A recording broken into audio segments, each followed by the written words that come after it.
All right, welcome to the Latest.com show. I'm Igor Darras, joining us from Canada, where the population size is going to triple come November. He's a staff writer at Latest.com and a contributor at Issue Hawk from Toronto, Eric Carrier. And he's a military vet and Latest.com senior political analyst from Pittsburgh, Josh Patton. And he's a 24-year veteran of the U.S. State Department and the author of We Meant Well from New York, Peter Van Buren. Well, a lot of political careers ended in the last 24 hours. Marco Rubio officially dropped out of the GOP race after he didn't win a single state primary and got destroyed in his home state of Florida. Bernie Sanders was swept in just about every Super Tuesday 3 state, and his campaign appears to be dead once again. And President Obama nominated a Supreme Court pick this morning, Merrick Garland, who says that this is the happiest day of his life, but will soon learn that he's basically the political equivalent of a human sacrifice and almost certainly won't be confirmed. Well, we'll talk about all that, but first, Donald Trump. Trump won Florida, North Carolina, Illinois, and appears to have won Missouri. He lost Ohio, but because Missouri allocates delegates based on how many congressional districts you won, he basically made up almost all of the delegates there. Well, despite all this, the party's still talking about this nefarious plan to overthrow him at the convention. John Boehner just today endorsed the non-existent Paul Ryan campaign for president. Every Republican pundit last night was pretty much mapping out how this could happen, that the Republican Party could try to deny Trump the nomination. And even Ted Cruz and John Kasich, who previously, downplayed the possibility of a contested convention, are now playing for exactly that kind of scenario. Josh, do you think Trump is going to continue to steamroll through this the way we've seen and get the delegates he needs, or do you think that this is going to get as ugly as a lot of the political insiders believe it will? Well, I hope that it's the latter. But I don't know. I haven't checked the most recent sort of delegate math, but I do know that Donald Trump isn't guaranteed. I mean, he's the presumptive nominee. I think that's fair to say at this point. But I don't know if he is guaranteed to necessarily pull out the type of wins he needs to get the delegates he needs. I mean, there's, I think, maybe five or so winner-take-all states coming up still. But it will be, it'll be interesting to see if as this Never Trump movement continues to persist amongst everybody but primary voters, if this will continue. I think that if they do have to go to a contested convention, I don't think it'll be as surprising as some people think. I mean, they're not going to nominate Paul Ryan. I doubt that they'll nominate anyone who hasn't been running. But the key thing to watch is to see if the Rules Committee, when it meets this spring, changes the rules about nominating. That, I think, will be the most clear picture we'll get of what it's going to look like in Cleveland. Well, not just there's only a handful of winner-take-all states in the sense that you win the state by a vote and you get all the delegates. But like we saw in Missouri, there are a number of these winner-take-all by congressional district states. And we saw the same thing play out in South Carolina, where Trump won pretty much every congressional district by just a small amount, but ended up getting almost all the delegates inside the state. Peter, do you think that Trump can continue his delegate rampage here, or do you think that this is going to get ugly? No, I think Trump is clearly on a steamroller path. He won decisively in most places and got close in Ohio, the way, statistically at least. Rubio's out of the race. Cruz keeps sort of stumbling along. I mean, Kasich, he got a lot of press because he won his home state where he's had, 10 different elected positions over the years. I mean, who wouldn't? But going back to your earlier point about convention or rules committees and things like that, I mean, there's two questions. First is, can they find a way to manipulate this system? And I'm sure there is a way. But the second would be, why would the GOP do that? It's obviously that Trump has some popularity out there and the other guys don't. So if they were to find some way to manipulate Trump out of the nomination, what would they do? Who would they put in there? Ted Cruz? I mean, certainly he doesn't have the popularity out there, and he certainly doesn't have the strength to beat Hillary Clinton. Kasich, come on. I mean, seriously, they don't have any good candidates, and they're going to get stuck with the candidate that has some popularity going on out there. But at this point, anybody who says it isn't Trump Clinton is probably, as wrong as we've been up to this point. Well, let's talk about that Rules Committee for a sec. So Paul Ryan is the name that's been mentioned a lot. Josh just mentioned him again. The GOP would have to change the rule that states that you have to win at least 8 states in order to be the nominee. Of course, they would have to do the same thing for Kasich because only won 1 state and doesn't appear to be in line to win a whole lot more. So the convention rules committee meets in April, and they could get rid of both the 8-state rule and then could get rid of this whole thing where if you get the 1237, you're the nominee, and just make all the delegates up for grabs. Eric, do you think that this is where the fight's going to start, or before the primaries are even completed?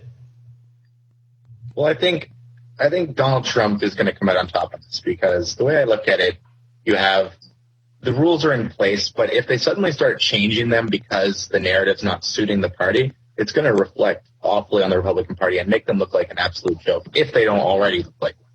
So what Trump needs to do at this point, if he wants to push forward, is he needs to play up the idea that they're basically trying to stack the deck against him because he's already got the popular vote. He's already secured that. And I mean, as crazy as his rallies are and everything that's going on, voters want him. And as Peter was saying, if they were to select a Cruz or a Kasich, it would just be lame duck candidates, and it would show that what's the point in even having primaries if you're just going to pull the rug out from underneath the candidate before the nomination takes place. I don't think we'll see them step in and push Trump out. They're going to have to come to terms with him being a candidate, and that's the fact. Well, he doesn't have the popular vote. He just has the biggest chunk of it. And again, we saw last night, he fails to reach the 50% march. I believe the only place where he did get 50% is the Northern Mariana Islands. But he's getting the majority of the vote in primaries up to date. The biggest chunk. Again, not the majority. When all candidates accounted for. And all the buzz. He's definitely getting all the buzz. Well, yeah, I was writing an article today where he's gotten $2 billion of free press coverage, compared to Hillary Clinton's $740 million, and the other candidates are much lower, and most of it's been paid. Well, the other thing is the behind-the-scenes stuff. So I believe about 20% of the delegates are chosen by the candidates themselves, and the others are elected or chosen by a party.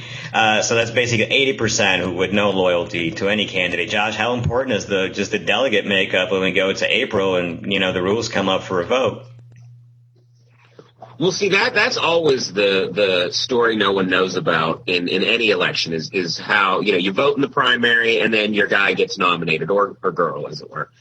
And so many people, think that that's like a direct sort of thing, but it isn't. Really, you're electing delegates from your precinct and your congressional district and counties and states. And then there's this whole sort of process. Now, for example, in Missouri and some other states, the Republicans have sort of their own version of superdelegates known as uncommitted, which means that voters can choose none of the above, and the delegates go to the convention free to vote for whoever they want. If during the Rules Committee meeting in April, say they make it so that all pledged delegates have that freedom, well, then, yeah, that's the kind of fight that, you wait a lifetime to see, if you're political nerds like us. However, I do think that the party itself, once it becomes clear, or even more clear, that the not Trump movement is sort of failing, I wouldn't be surprised to see if Trump doesn't get some people to try to corral those uncommitted delegates or, does some sort of backroom lawyery stuff so that, when the first ballot comes up, a nominee is chosen. But, as Peter pointed out, predicting what's going to happen in the GOP race this year has been a fool's gamble every time.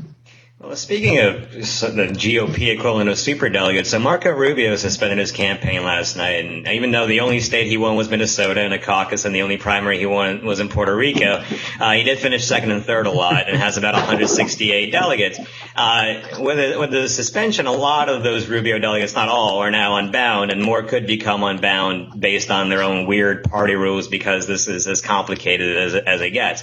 So there's every state has its own rule too, which is really interesting. Aside from the whatever chunk of 168 delegates that Rubio has that are now unbound, there's also 112 other unbound candidates from North Dakota, Wyoming, and Colorado because they don't pledge delegates, and also the territories like Guam don't.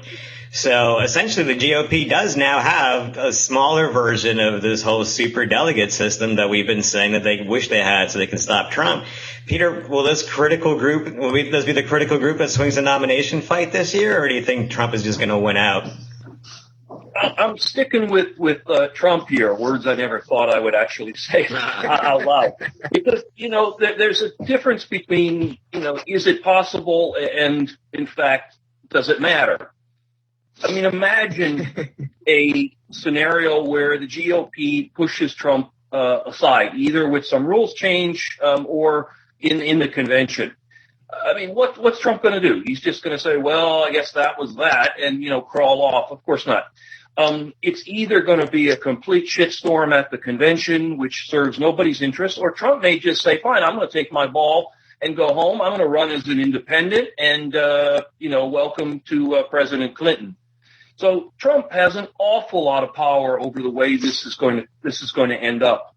And he'll use every bit of it. I mean, can you imagine a guy who's been saying how everybody's trying to defeat him and he stands tall?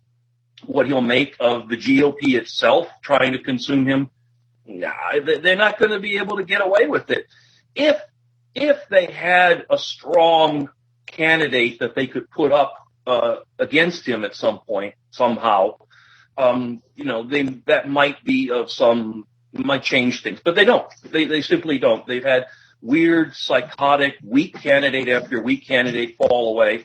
And the others are on their way to falling away. Ladies and gentlemen, I'm sorry. This is Trump all the way to November. It's pretty hilarious that we're now talking about the Republicans needing a strong candidate when, flashback to a month ago, there was 17 of these guys. But, okay, so Rubio's out, and Trump needs just over 50% of the remaining delegates to win, which is hard because he doesn't really get 50%, but at the same time, he doesn't need to win 50% to win half the delegates. Eric, does Rubio being out help Trump get closer to winning that 50+% of the delegates, or does it hurt him because now Ted Cruz is stronger? I don't know. I mean, it depends if you think that Rubio supporters are going to suddenly go to Ted Cruz. Because when I look at the two candidates, Cruz is actually, in my opinion, more crazier and sincere about his craziness than Trump. I think Trump is just all kind of antics and it's all for show. So it depends where those voters are going to go. I think, and then I'm just trying to think too with Kasich, because I mean, it depends how long Kasich holds on to, because he's like your last establishment guy left. If he goes, there's no longer an establishment candidate. It's going to be battle of the two crazies. But I think if it's a showdown of two crazy people, I think Trump takes it because Cruz is too sincere about his message. I don't think Rubio bowing out will do much of anything, to be honest, just because he didn't really have the support in the first place. Well, yeah, we have to consider that at this point, Marco Rubio's support is down in around like 8% in most states. Yeah. But Josh, do you think that? Well, one thing. Yeah. Oh, go ahead. Well, I was just going to say, one thing I think that we aren't really talking about with John Kasich is, I mean, he did beat Trump in Ohio, but we're not really talking about how he beat Trump in Ohio, which I think is really interesting because I think it's very telling about Trump's arrogance. With any other candidate, even Ben Carson, he went really negative, making fun of them, coming up with nicknames, everything like that. With John Kasich, he didn't. He didn't go negative, and it has nothing to do with the fact that Kasich hasn't gone negative. It's because Kasich's sort of claim to fame is what he has done for Ohio, specifically what he's done for Ohio's economy. And trade and economy, that's the area where if Trump thinks he is a policy genius, that's where he thinks he's the best. So he challenged Kasich on policy, on trade, and on what he did for Ohio, and he was, defeated. Which I think shows a sort of interesting pathway for anyone, whether it be Hillary Clinton, the Democrats, or other Republicans, to compete against Donald Trump. Is because if you get down in the ring with him, he is the best wrestler in the organization. He is going to get the crowd on his side, even though he's a heel. But if you get into some real policy business, that's his weakness, and I think that's where the things he says that aren't good for him and maybe trouble voters are when he sounds like an idiot talking about foreign policy or trade. Right. A couple of things just while we're on the topic of Kasich. He won Ohio, but it really did show Trump's strength because he won by very little for a guy who's in his home state and is incredibly popular. He won by even way less than Ted Cruz won Texas by. And then when you can compare historically, we've seen Bernie Sanders won his home state by like 70 points. But historically, candidates in their home state win by about 70 some odd percent margins. So this was not a big win for John Kasich. And second of all, John Kasich's full of shit. This is a guy who goes around talking about how he's the nice guy. He doesn't care about the politics of it all. And here's a guy who's won one state, has almost no delegates, and is talking about playing it down to the wire because he thinks he's the guy that's going to screw over all the voters and become the nominee, even though he's won one more primary than Marco Rubio did. But going back to the whole Marco Rubio supporter question, Josh, now that he's out, does that 8% help or hurt Donald Trump in his battle for the 50 plus some percent of the remaining delegates that he needs to win? Did we lose Josh? I think we lost Josh. Eric, I'm going to ask. Yeah, Josh is just frozen on the screen. This is creepy. You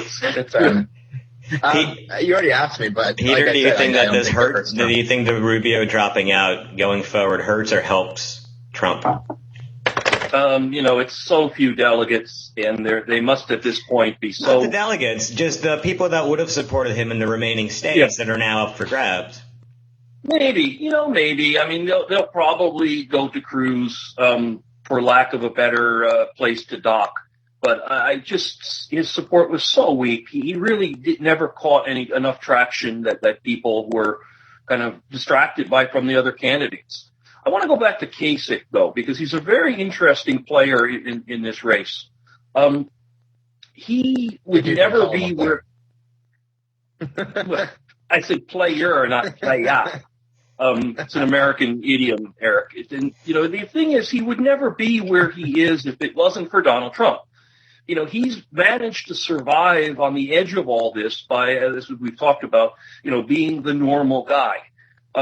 He's all he ever talks about is the stuff he did for Ohio, which is fine. And, that afternoon he spent in Donald Rumsfeld's office, apparently talking about 9/11. And he's made, more of that afternoon than Hillary did, about the hour and a half while she watched bin Laden get slaughtered on TV. But look, let me throw something out there about Kasich and Trump.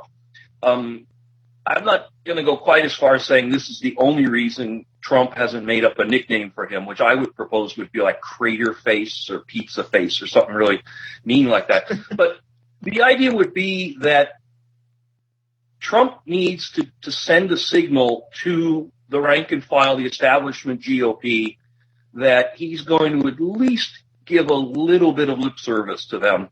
And he needs to kind of set something up that says, now you guys back off. Kasich is a good vice presidential candidate in that regard. He's a state governor, and that always looks good. He can talk normal when Trump is off on some weird tangent. And he's establishment GOP. He'll make people relax. He'll pull in a lot of traditional GOP voters who would otherwise run the other way from Hillary. He talks well, absent that crater face. He looks good on TV. I mean, he's got all those things. And he would make a very nice anti-Trump. And that's one of the things you look for in a VP, especially in the odd calculus of Trump versus the GOP this time. I'll say let's keep an eye on Kasich. Well, he is the one. Crater Face is the one that's really trying to make this play at the convention. And you heard it here first, people. Crater Face is really thinks that there's a chance that this all falls apart in July, and he somehow ends up the nominee. Hold on, let's see if we got Josh. Josh, do we have you back? Yeah, Josh is back. Yes. I had to switch to my phone, oddly. Crater Face, as Peter has dubbed John Kasich, is playing at the nomination at the convention, and he's talking about it like he's going to pull out some big win, even though, like we just said a bunch of times, he has won one state, it was his own, and barely.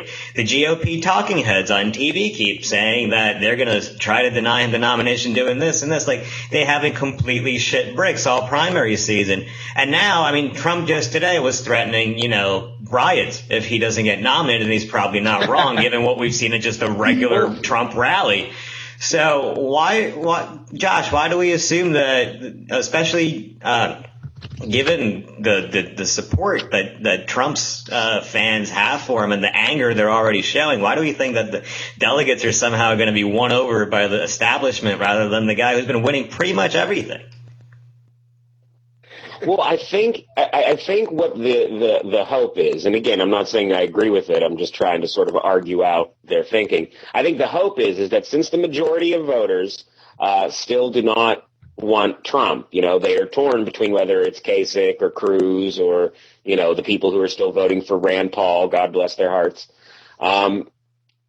They believe that if the GOP convention, if they're able to reject Trump and find a sort of non-offensive nominee that most Republicans can get behind because they'll be voting against Hillary Clinton anyway, I think that's why they think they might be able to get away with it. Does that make sense, or is that how it would play out? Probably not at all. In fact, I would imagine that if they did something like that, people who weren't for Trump would actually end up staying home or not voting for Republicans, whether it be a third party or Trump runs his own bid, just because, the mood of the electorate this year is fuck you, so they, if they say, no, this guy's actually better to beat Hillary Clinton and to make sure that there's a Republican in the White House, most Republican voters will say, fuck you, the people spoke. And honestly, it would actually kind of be a boon in a way to Donald Trump, because it would rally people behind him that are just mad at sort of the rigging of the game, as opposed to the awful, atrocious things that, Donald Trump says every time he opens his mouth.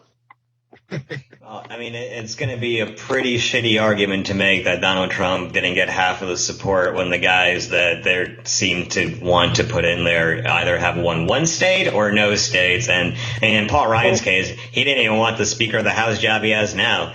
Was that Eric?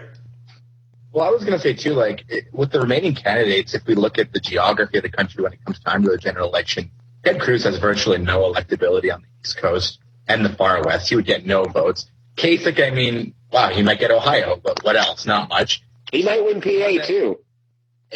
Yeah, that's true. But, when I look at Trump, he's a candidate that actually has a chance to win a shit ton of states. I'm not saying he's the best candidate, but he's got the name recognition that people may turn up and be like, I don't like Hillary Clinton. Let's just vote Trump. And they see him as president or something. And, he also could do very well.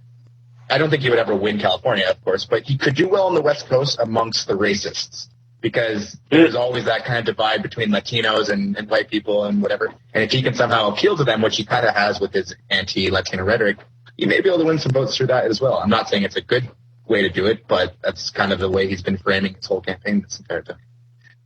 I think people are also starting to look ahead towards the general election. And if you've been watching Fox or any of the conservative places, I mean, they are just salivating over my screen is actually wet. They're just salivating over the chance to watch Trump tear into Hillary Clinton the way that he's been bullying up the Republican candidates. And, of course, he'll have plenty to work with, given her investigations and background and stuff like that.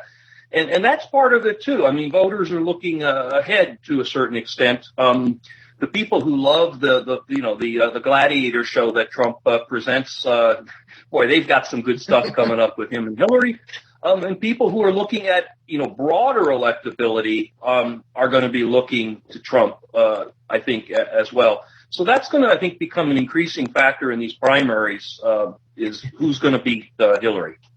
Let me ask a quick question. How many awkward Hillary laughs do you think we'll get in the Trump-Hillary election? she's going to be in a tough position. She's not very agile in these debates. She never really found her footing against Bernie. She tends to get kind of shrill and defensive. Right. And if she does that, then as you said earlier, she's in Trump's ring, and no one walks out alive from that. No. If she tries to stick to policy, she's going to have a hard time, I think, as well, because she gets so wonkish, and she starts talking about bills and who voted on this and trade things. And Trump won't engage with that. He just will ignore it. Yeah. Yeah, he'll ignore it and just plow right ahead. He's got this great line that he's already been kind of practicing about how, he donated to people like Hillary so he could manipulate her, and he knows precisely how that system works. And that's going to be persuasive, especially since Bernie's already kind of softened the audience up, if you will, talking about Wall Street influence. Turning to the Democratic side, so Sanders was expected to win at least a couple of states yesterday, came close in Missouri and Illinois, but fell short. There was a lot of Democrats switching over to vote in the Republican primary last night. So in Illinois, 9% of the GOP primary voters were Democrats. And 7% in Ohio, 5% in Missouri. Illinois and Missouri were decided by very few votes. Josh, do you think this party switching cost him a couple primary wins? Bernie? Yeah.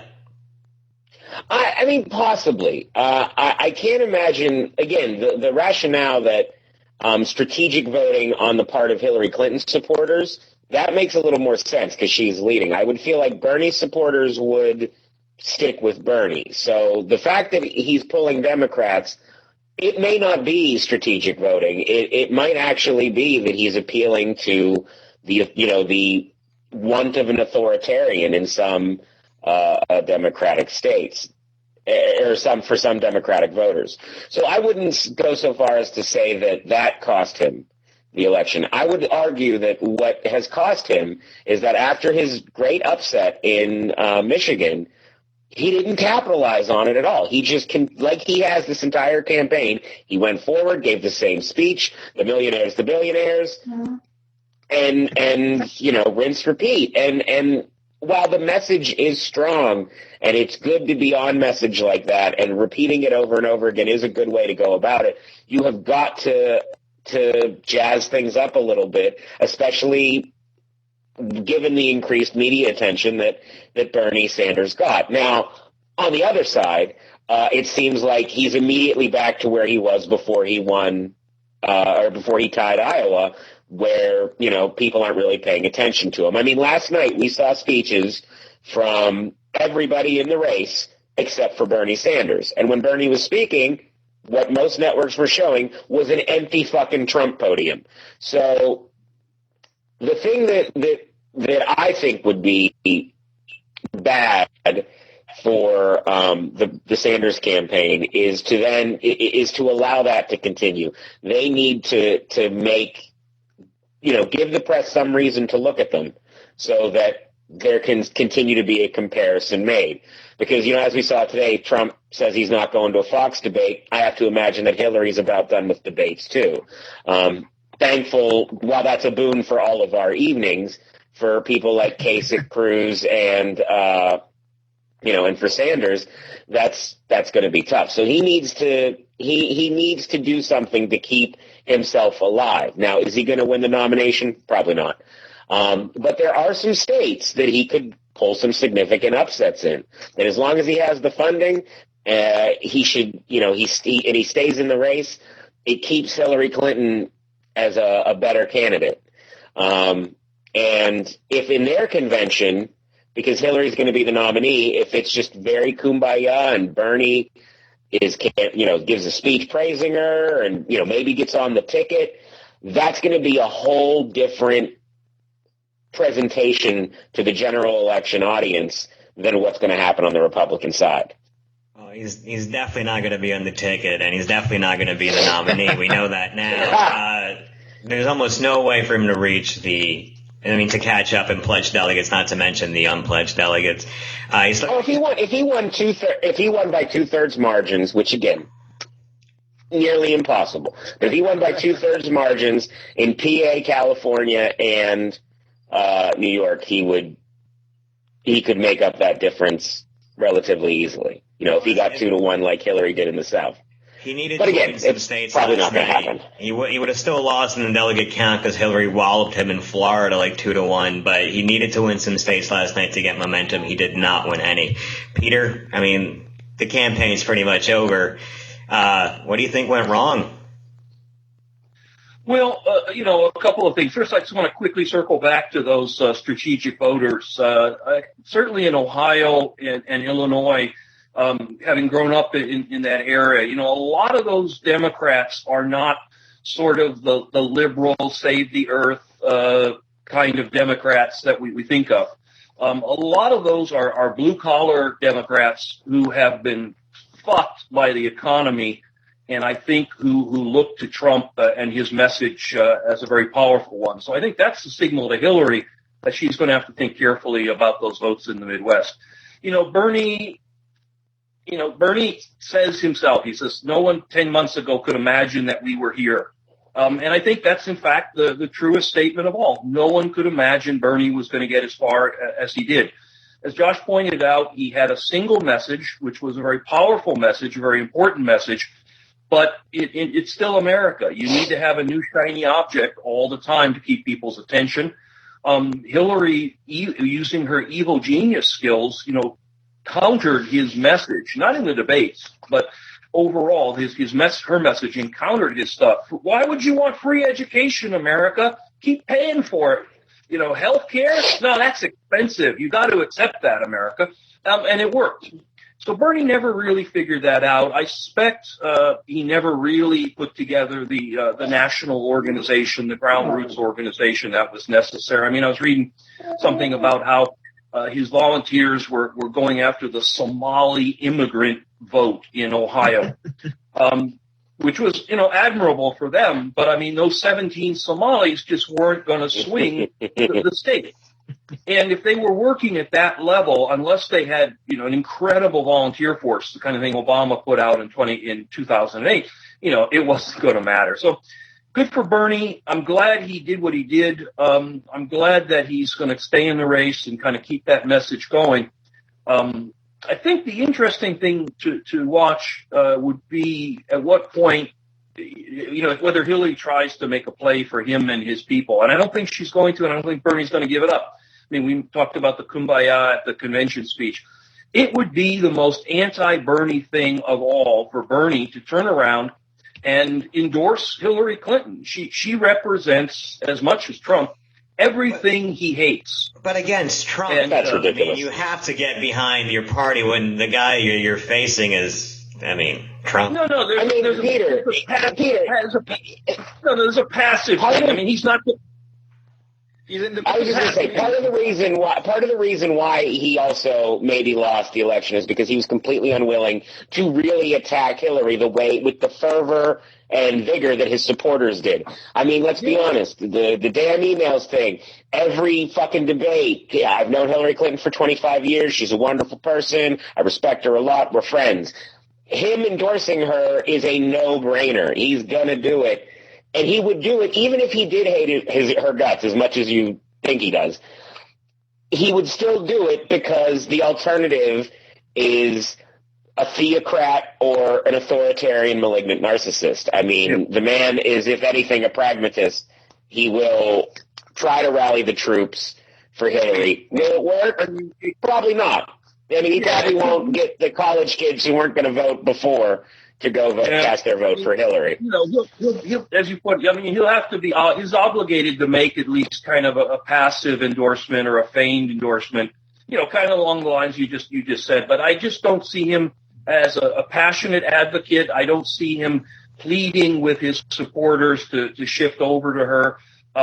He'll say the right things because he's a party guy and he's as you said. I mean, he's terrified, I'm sure, by Trump. But I just don't see him getting out there for Hillary. Last night, unless I missed it, and I was blacking out at different points, but I mean, basically Hillary is like, what? There was another guy running against me? Whatever, I'm on it, Trump. She was acting like she did at the beginning of the campaign as if she was running alone. And she kind of shifted back to that last night, the parts that I heard. She doesn't even know Bernie's out there anymore. Well, we'll see what happens, but I just don't see him rallying his troops to her side. And if they do stay home, then she's got another big hole in her demographics. Well, yeah, that's true. I mean, there's definitely a part of the Venn diagram that intersects between Sanders and Trump, even though, they're on completely opposite sides of some of the issues. One of the most talked about numbers last night was an exit poll that showed 37% of Republican voters would consider a third party if the choice is between Trump and Hillary, which it's increasingly likely looking like it will be. Josh, do you think they're just saying that because they're pretending there's some unicorn candidate that agrees with them on everything that'll magically appear, or do you think that there's maybe a legitimate third party push that comes out of all this? Before I would say absolutely it's a unicorn fantasy and that people will hold their nose and vote their party, and that still might happen. But again, the fact that this has been such a year of the political insurgent, it is possible. Like, I could see if someone like Gary Johnson, the Libertarian candidate, who is actually he's a moron, but he's kind of entertaining to watch. And when people like entertaining outsiders, I mean, his response, and I don't know how I know this, but I know that his response when Trump called Cruz a pussy was to come out and say that Trump was a pussy. He was, and like his whole thing, he's trying to go viral, but so, I mean, someone who's willing to kind of get down there like that but is a principled kind of guy might have a better year than they would have otherwise. Are they going to get, Ross Perot numbers? Maybe. Are they going to make a real dent? Of course not. Yeah. I'd like to see that poll done with some names in there because, in the abstract, I'd vote for a third party candidate. Yeah, that's great. Right. But let's run that poll again and just stick in everybody from Gary Johnson to Rand Paul to whoever. And I don't think you'd see those same numbers. No, I don't think Gary Johnson would get the support, but I mean, Eric, do you think that there's someone, presumably they'd be on the center right somewhere, right? Maybe even within the Republican Party. And that doesn't give a shit about the party, maybe someone like Rand Paul, that could jump in and maybe not try to win, but at least, try to make a name for themselves, make a Ross Perot type run and try to appeal to these people who won't vote for Trump and really don't want anything to do with Hillary either. I don't think so. I think the way it's set up right now, it's how we're going to head into the election with Trump being the leader. I don't know if any of those candidates would really gain anything from trying to disrupt the party at the moment because it's already completely imploding. Well, we've also been talking about how if Trump runs as a third party or someone from the Republican Party runs as a third party, then that guarantees President Clinton. Josh, is that necessarily true? Does a three-way race guarantee that Clinton the White House? Yes. I mean, it depends, because again, if it's Bloomberg who's running, no, it guarantees a Trump White House. I don't mean someone like Bloomberg. I mean someone actually on the right. Yeah, some true conservative or something like that would absolutely, I think, split the Republican vote to the point where Hillary will have a fairly easy victory in November. But then again, we still don't quite know what a general election Trump would look like. I mean, if he's able to somehow reverse himself from being the demagogue fascist that he needs to be to win the GOP primary, if he's able to somehow become your, tough but sassy reality TV star, New York values guy, I mean, if he's able to do that without the other shit sticking to him like nothing has this entire election, he might be formidable in a way that we don't expect him to be, if only because he was formidable in the primary in a way. He was formidable in the primary in a way that we absolutely expected him to be, but didn't think it would land with voters. So, his political strategy is not to be sneered at.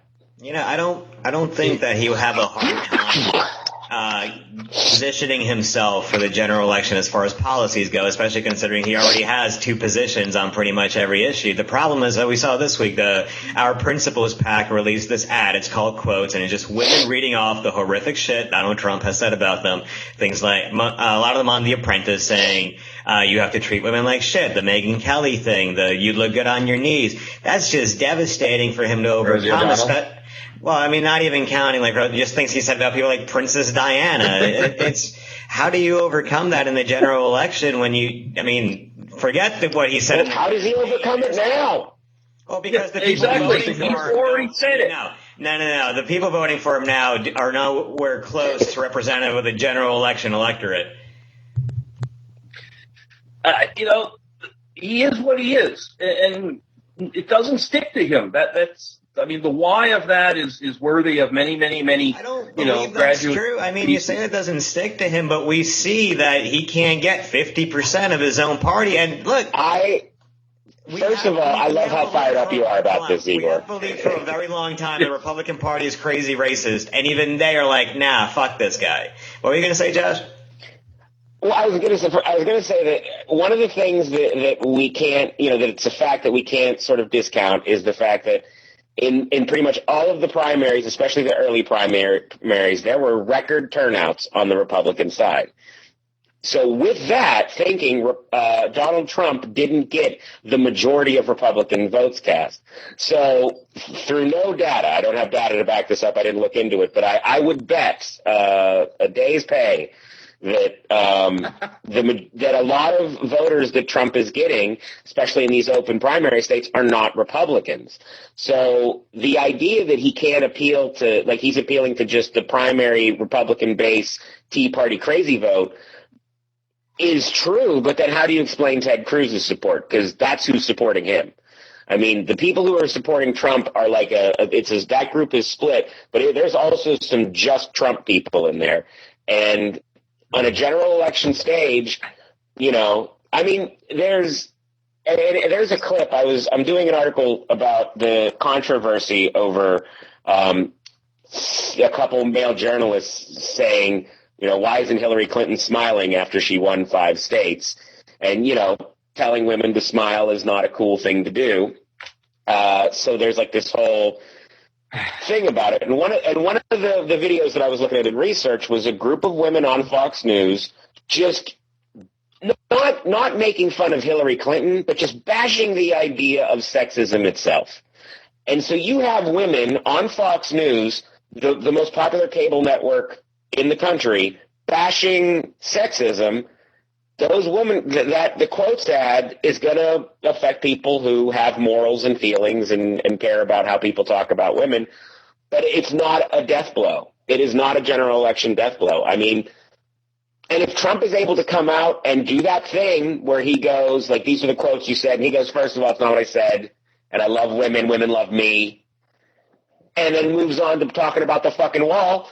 Well, there goes Missouri in the general or something like that. So I think to say that'll never happen in this election, we do so at our peril, because this has been a year of blowing up conventional wisdom. I hate to say it, but there's also a lot more sexism out there than we are comfortable admitting. There's a lot more people out there who are kind of making those same jokes about Trump or want to make those same jokes about women.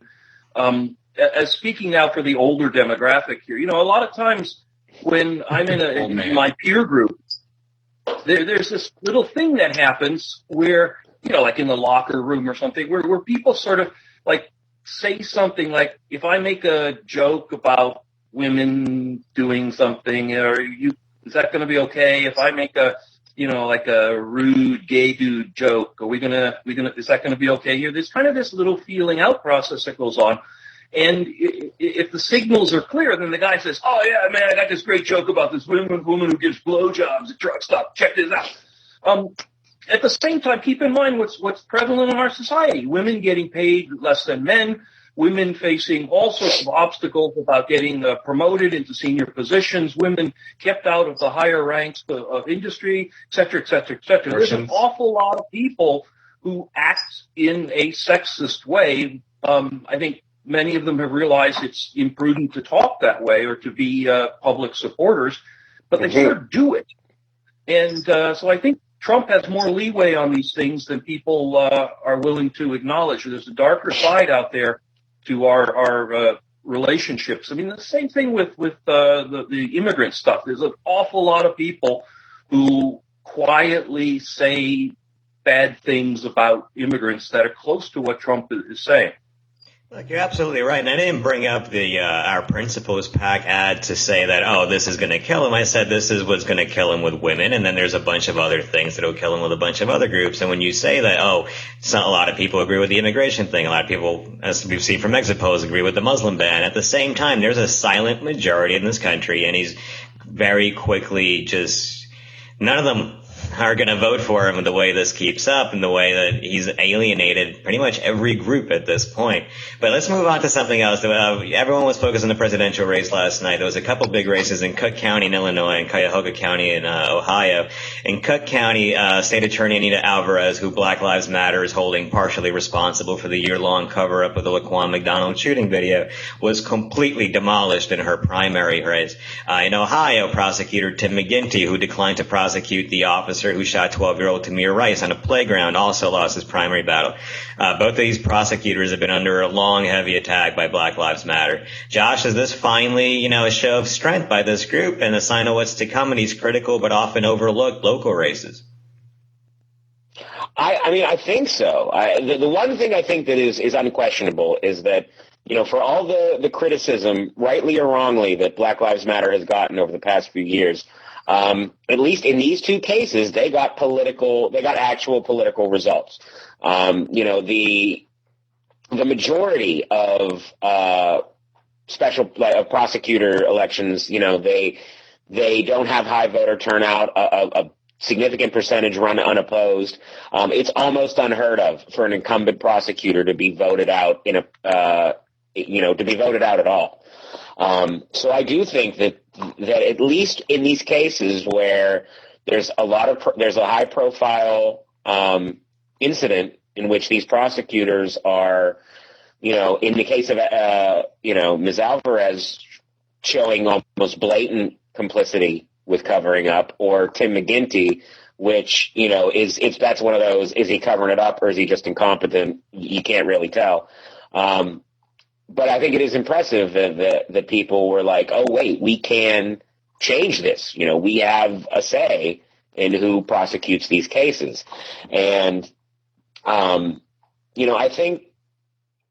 I think it will hopefully spread out to further local sort of politics.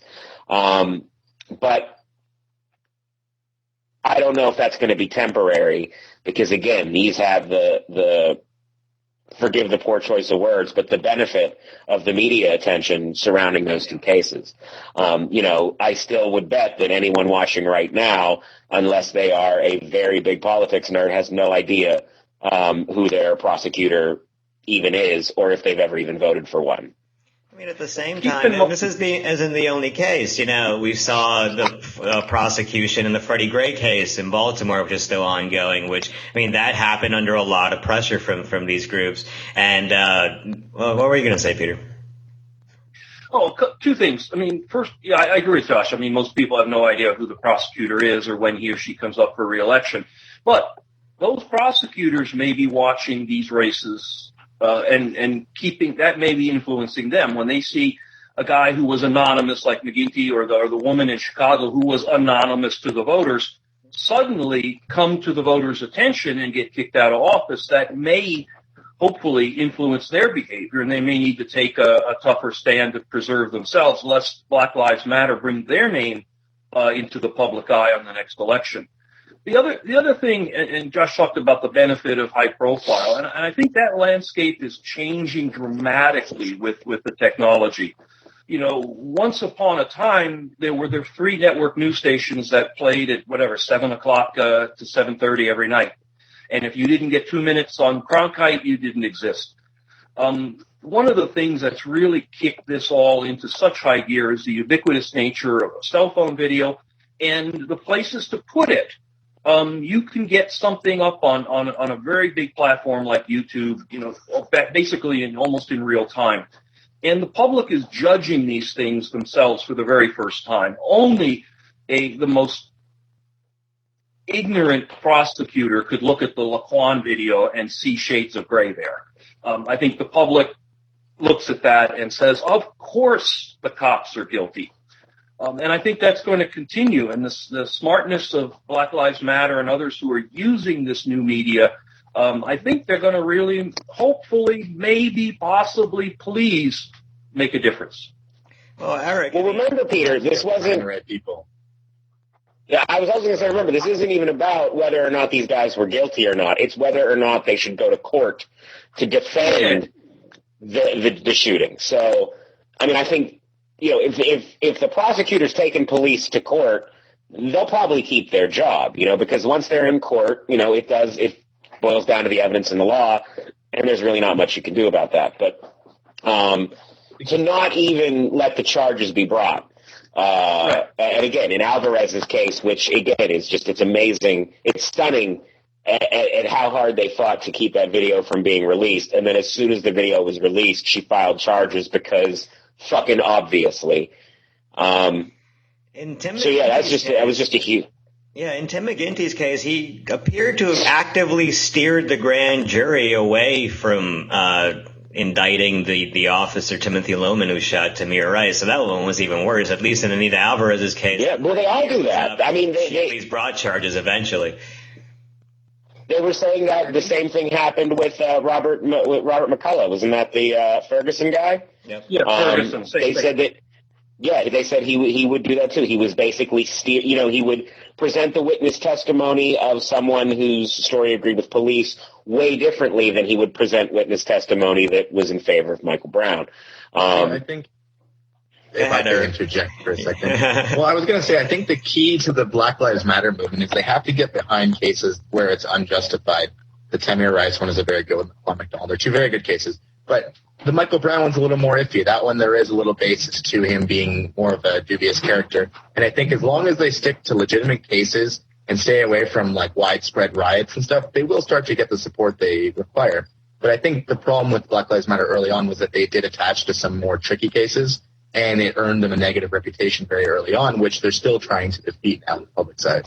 Well, as a black group, they're always going to have a negative reputation because, you're racist. But, I mean, there's certainly no shortage of these good cases, whether you look at Walter Scott in South Carolina, whether you look at Freddie Gray in Baltimore, whether you look at Eric Garner in New York. Right, and that's important. If I recall, wasn't the Black Lives Matter movement born out of the Michael Brown case? Technically, Trayvon Martin, actually. Trayvon, and then got bigger with Michael Brown. Okay. But the bad cases along with the good cases, using those terms as we do in this argument, I think there's still value in that because there's this cumulative effect. Yeah. There's certain point where Mr. and Mrs. don't pay that much attention of America can't avoid hearing about these things. And so when you take Trayvon and Michael and Eric and Tamir, and you just keep putting one of these out there, because you can find a new one practically, every other day. It hits a certain critical mass where even loser Americans start to understand something that's been going on in the black community for forever. Is now in front of their face. Their whole website's devoted to this. I mean, some of them do it, perhaps we're guilty a little bit, basically for the shock value or the circus, like, I can't believe what happened today. But, I mean, the cumulative effect is the same. Look, this is really what's going on. You can't choose to not believe it because it's a black kid. I mean, here's the video. See what happened. Try to figure out yourself if there's any gray area. If the cop had, we saw the cop the other day who was pepper spraying motorcyclists as they went by. There was a great video that came out of Cincinnati where a cop was harassing the hell out of an African-American guy. And the guy had the cell phone running long before the cop even, the guy was walking around narrating his morning for some odd reason.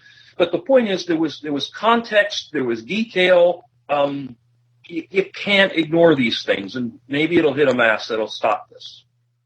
Well, one thing that I wonder about with the video is I almost wonder if the prevalence and the amount of videos that there are, outside the specific context of these cases might not desensitize people in a way to this. Yeah. Because again, during Black History Month, when I was looking for topics to cover, there was, I went back and looked at Rodney King. And the thing that I didn't remember until I was, actively looking into it and remembering that time was that, in that video, we just saw police, hit a man with sticks a couple dozen times, and a nation was horrified. Now we see people getting shot, and they're like, well, why was he being mouthy before the guy shot? So, I mean, I almost wonder if there isn't a sort of reverse effect. In the 1960s, it was the video of the protesters getting the dogs turned on them and get hit with the hose and being beaten by the police. In '68, the Chicago Convention, the pictures from there stunned people and resulted in action. Rodney King. Now, with a new video every day, it almost becomes easier to ignore. And I just wonder if that isn't a thing that we, to sort of justify why we put them up every chance we possibly get. I mean, clicks are nice, but, it does, it becomes easy to ignore, and it's important to see the sort of video evidence of it. But we do have to be cognizant of whether or not people are getting desensitized to this kind of violence and expecting it like it's normal. And that's sort of just a weird side of it. Yeah, well, let's end this on one more big news item of the day. Obama announced that D.C. Circuit Judge Merrick Garland will be his nominee to replace Antonin Scalia. Garland was previously on the short list when Obama nominated Sonia Sotomayor and Elena Kagan. Garland was overwhelmingly supported by both sides when he was confirmed for his current job. But at the same time, Mitch McConnell, almost as soon as Obama announced the nominee, came out and said he and many other Republicans that Garland won't get a hearing, much less a vote. A lot of people are asking why Obama would nominate a white guy who's 63. He's the oldest nominee in 44 years. But, Eric, isn't the real reason he nominated him because it's just a sacrificial pick that Obama knows won't get a vote no matter who he nominates? Yeah, I think that's pretty much what's going on here. And it's just a case where he's going to show that he's facing an extremely obstructionist Republican Senate. And, hopefully it fizzles out and then he'll get the candidate he really wants. Maybe this is the guy he really wants, but I think the Republicans are going to fight tooth and nail to stop this. And hopefully it shows the public not to vote for idiots like this that don't let the president exercise the power that he rightfully has the right to use. I don't think he's going to get another pick after this, but Peter, do you think that this is just, he knows this guy's not going to get confirmed, that's why he picked such an unsexy guy? Not that he's not sexy, but an unsexy choice. He's a handsome guy for an older man. I think basically if Hillary wins in November, you've got the possibility of a quick confirmation under the lame duck presidency, because the Republicans realize they're going to have to eventually confirm someone, and they've got Hillary there. They can't not confirm someone for 4 years. If that's the case, then Obama might as well just wait and let Hillary pick an actual liberal for the court. Well, this is the guy Obama likes for whatever reason. I don't think he's sacrificial. He doesn't scare Republicans. Yeah, I haven't looked too much into his background, but the idea would be that this is what the Republicans are doing has almost nothing to do with the guy. No. Obama could have nominated Anthony Scalia's corpse, and the Republicans would refuse to confirm him. It doesn't matter. If Hillary wins in November, then you've got a lot of lame duck people in Congress who are just going to get it over with and hold their noses and vote in late December when nobody's paying attention. If Trump wins in November, then obviously nobody's going to get confirmed, and they'll let Trump pick someone coming in the new year. I think that's what's going to happen. Josh, do you think that there is maybe a slight chance that they don't go through with this threat and do put Garland up to a hearing? And if not, do you think that there's going to be a hell to pay at the voting booths come November? Well, I don't think that I don't think that he's sacrificial. If it was a sacrificial choice, it would have been a more visibly sacrificial one. Like, not a raging liberal, but someone who's moderate, but liberal enough that they would never entertain a vote. I think this is an actual gamble, just because he is so, universally well respected. But then again, the likelihood of him getting confirmed is tricky, because if they do grant him a hearing, which they probably won't, but if they do, the only Second Amendment ruling he's ever made was one was involving the D.C. handgun ban, which Scalia, famously undid, and sort of that was a big part of his legacy. He, on the D.C. Circuit Court, voted for them to reconsider ending the ban. Like, he kind of voted in favor of the ban, so people see him as liberal on Second Amendment issues. So it would be interesting, because, again, pre-Obama, that alone would not have been enough to not confirm him. The protocol has always been, if they are a competent jurist, you confirm them for the court, because that's just how it works. I think that this is someone that Obama could live with, and is a strategic choice, because, again, if Second Amendment comes up, something about guns, Garland's going to go to the liberal side of the court. And then Eric's right. If they don't even give him a hearing, it is obvious obstructionism. And, that makes it very clear, so that, that will hurt Republicans, I think.